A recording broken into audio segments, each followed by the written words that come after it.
Глава администрации Гагарского района Юрий Хагуш провел рабочую встречу со своими заместителями и главами пострадавших от подтопления сел Псахара, Алахадзы, Лдза и начальником Бзыбского поселкового хозяйства.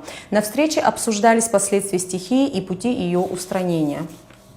Перед началом совещания глава администрации Гагарского района Юрий Хагуш поблагодарил всех глав пострадавших населенных пунктов за оперативную совместную работу в ликвидации последствий стихии. А также он заверил их в том, что помощь со стороны администрации района получат пострадавшие семьи. Добрый день, уважаемые коллеги. Сегодняшнее совещание у нас посвящено стихийному бедствию, которое у нас было с 8 по 9 число. Хочу выразить слова благодарности вам. В течение 2 недель, не покладая рук, работали, никого не оставили без внимания. За это здесь и находимся, чтобы отреагировать и поможем все, что в наших силах, мы это сделаем.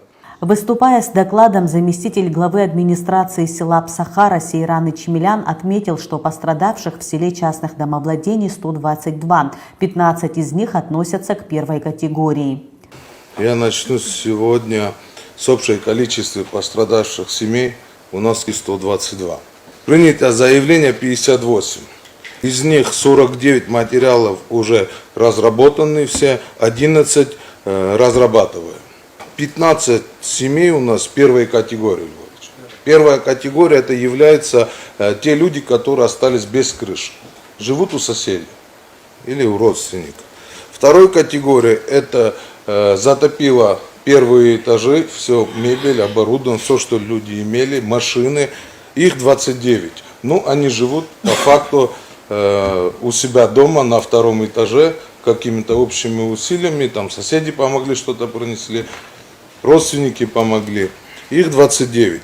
77 семей являются третьей категорией, которых затопило, то есть дом, но они прибрались, убрались, унесло там косилки, у кого дружбы, то есть материальные ущербы были, да, что касается по свету Черноморэнерго, оно в течение 2 дней восстановило вот процентов, наверное, 90. Что касается водоканала, Астамурович лично контролировал этот процесс, резервуары чистились, насосы высушились, каналы, поломка труб водопроводных, центральных.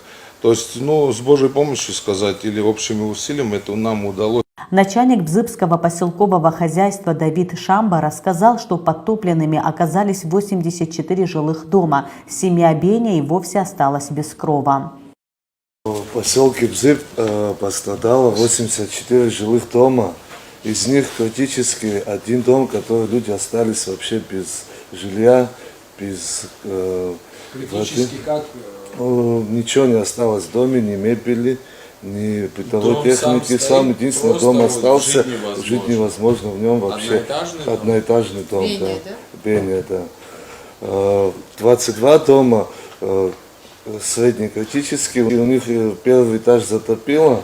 Во 2-й этаж остается, есть где жить, есть где находиться. А остальные, у кого-то бытовая техника, у кого-то мебель, у кого-то ремонт в такой степени. В селе Алахадзы пострадало 111 частных домовладений. Глава администрации села Алахадзы Дауд Ажиба рассказал о работах, проводимых в селе.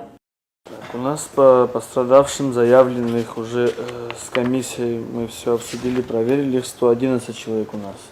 1-й этаж затопило так, что ни мебели, ничего не осталось. Мы с ними индивидуально со всеми разговаривали. У вас в поселке ведь нет таких семей, которые невозможно которым жить? Нет, таких нет.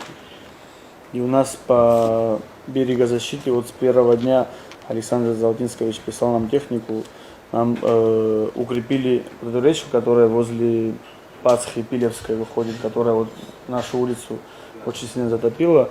Они там все работы выполнили, которые уже мы 15 лет просили, писали, там просто большие работы нужны были. Все это они проделали, сделали.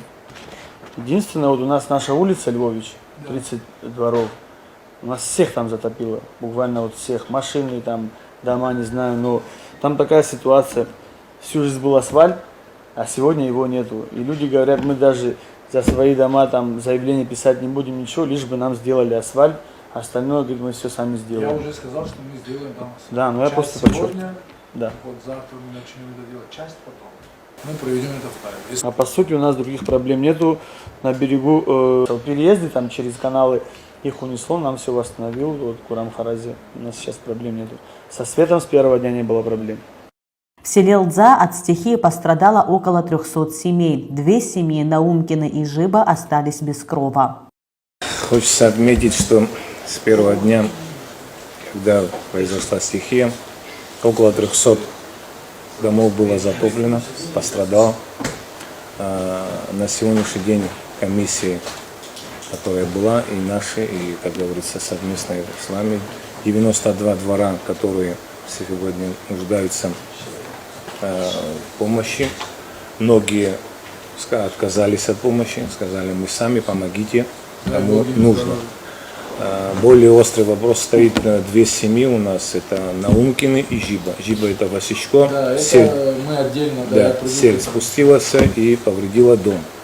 То же самое Наумкины, такой домик стоял ветхий, это его снесло. Васечко. Была отрезана улица Речная у нас, мост был сорван, семей где-то около 15 были отрезаны от, как говорится, от внешнего мира. На 4-й день был восстановлен мост, отдыхающие переехали, кто желал, уехали. На 5-й день Черноморэнерго завезли свою технику, 5 низких опор, 11 высоких, около 600 метров был заменен кабель высоковольтный. И последний район, который получил свет, это был 5-й день, это была улица Речная, в конце, вот, которой не имели. Хотелось бы, конечно, отметить, первые дни очень активно отреагировала наши соседи, как говорится, служба ФСО. Первые 2 дня они просто звонили, спрашивали, чем помочь. Техникой помогли они, да, конечно.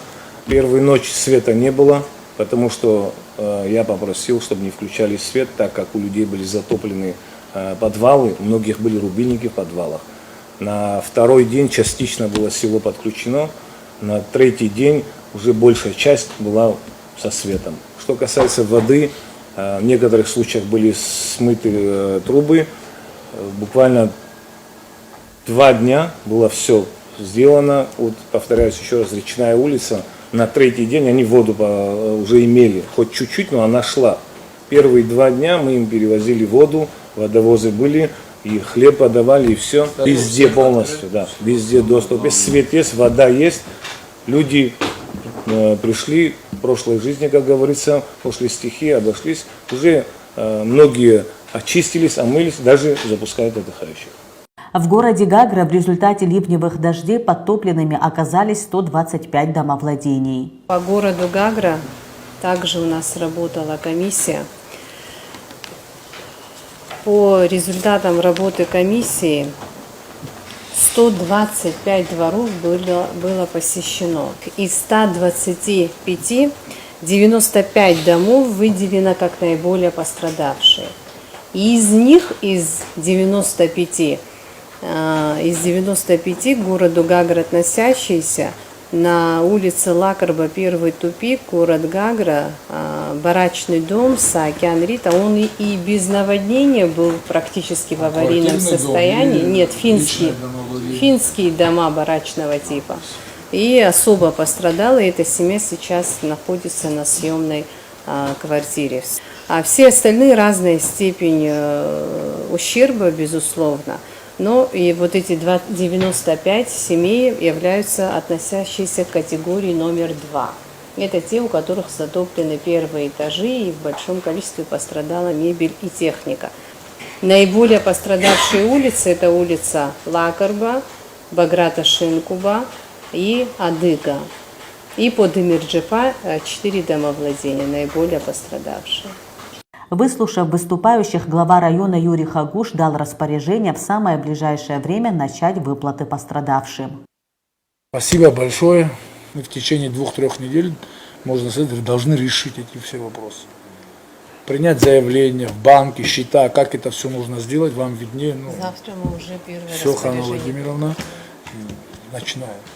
В ликвидации стихии администрации Гагарского района оказали помощь многие предприниматели. Юрий Хагуш выразил в их адрес слова благодарности. Имена небезразличных граждан, вставших рядом со своим народом в беде, будут озвучены в ближайших выпусках новостей.